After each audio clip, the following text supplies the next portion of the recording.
Un FPS qui mixe Rick et Morty sous acide avec du Doom sous l'Exomil. Le tout saupoudré de vannes qui fusent plus vite que ton skill sur CSGO, un lundi matin. Mais alors, derrière cette avalanche de dialogue incessant, est-ce que le jeu tient la route ou est-ce que c'est juste une grosse blague qui dure trop longtemps? Le scénario, c'est un trip, au-delà du délire. L'histoire, une invasion alien. Des extraterrestres qui veulent se shooter avec des humains. Et toi, un loser sans avenir qui devient un chasseur de primes grâce à un flingue qui parle. Ton pistolet est vivant, yeux, bouche et il te parle non-stop. Imagine si ta manette de PS5 commence à te juger en temps réel. Ah, t'as raté ton tir. Bah, c'est sauf que, en fait, c'est ça, t'as pas le choix, quoi. C'est ça tout le temps. Le but du jeu, c'est de traquer des cartels extraterrestres, tous plus tarés les uns que les autres pour sauver l'humanité. Ça ressemble à un vieux scénar de film de série B et ça assume à 200%. Et le FPS, c'est pas si teubé que ça. Premier truc à savoir, c'est pas un Doom-like ultra nerveux. Et c'est pas non plus un simulateur de marche comme Death Stranding. Les combats FPS classiques, tirer, esquiver, recharger, mais chaque flingue a une personnalité et des capacités différentes. Le premier gun, Kenny, fait des headshots classiques, mais il peut aussi lancer du slime explosif. Un autre gun te permet d'envoyer des ennemis en l'air. Il y a même un shotgun alien qui insulte tes ancêtres quand tu l'utilises. Progression, t'as un petit jetpack pour explorer des zones en hauteur. T'as un grappin, parce que tout bon jeu d'action en a un depuis 2020, des upgrades pour tes armes, l'histoire de rendre tes bastos encore plus humiliantes. Le problème, les ennemis sont un peu cons. Niveau IA, on est plus proche du pote bourré à 4h du mat que de soldats d'élite. Parfois, ils foncent sur toi comme des lemmings sous MDMA.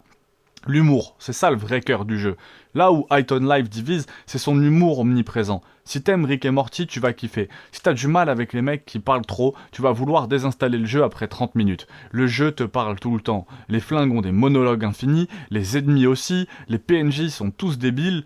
Mais bon, il y a des perles. Tu peux regarder un vrai film complet dans le jeu. Des nanars ultra cheap, des fausses pubs qui parodient les pires pubs de téléachat US et des boss qui te proposent de leur faire des câlins, puis qui essayent de te tuer direct après. Visuellement, c'est coloré, chelou, avec un petit côté No Man's Sky. Les environnements sont variés, les bidonvilles crades avec des PNJ un peu dégueux, des planètes cheloues, pleines de plantes qui ressemblent à des trucs interdits par la loi, un hub central qui ressemble à une version cyberpunk du marché noir. Donc il y a quand même des petits hicks, sur Xbox, quelques chutes de framerate et certaines textures assez floues.